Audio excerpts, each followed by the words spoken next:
যেই ব্যক্তি রাতের বেলা এই দোয়াটি 3 বার পরে ঘুমিয়ে যাবে, আল্লাহর নবী বিশ্বনবী সাল্লাল্লাহু আলাইহি ওয়াসাল্লাম বলেন, সকাল বেলা যখন আল্লাহ তাআলার বান্দা ফজরের নামাজের মাঝে যখন উঠবে, আল্লাহ নবী বলেন রাতের বেলা এশারের নামাজ পড়ার পরে, খাবার খাওয়ার পরে আল্লাহর বান্দা যদি এই দোয়াটা 3 বার পড়তে পারে, তাহলে আল্লাহ পাক রব্বুল আলামিন সকাল বেলা ঘুম থেকে ওঠার আগে আমার আল্লাহ তাকে নিষ্পাপ মাসুম বাচ্চার মতো আমার আল্লাহ পবিত্র বানায়া দেই।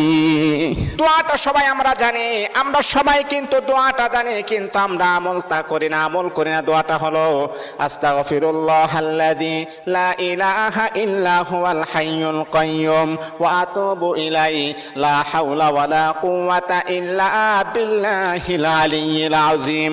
3 বার যদি আপনি পড়তে পারি, ইনশাআল্লাহ আল্লাহ পাক রব্বুল আলামিন আমার আপনার জীবনের সমস্ত গুনাহগুলোকে আমার আল্লাহ ক্ষমা করে দিবে।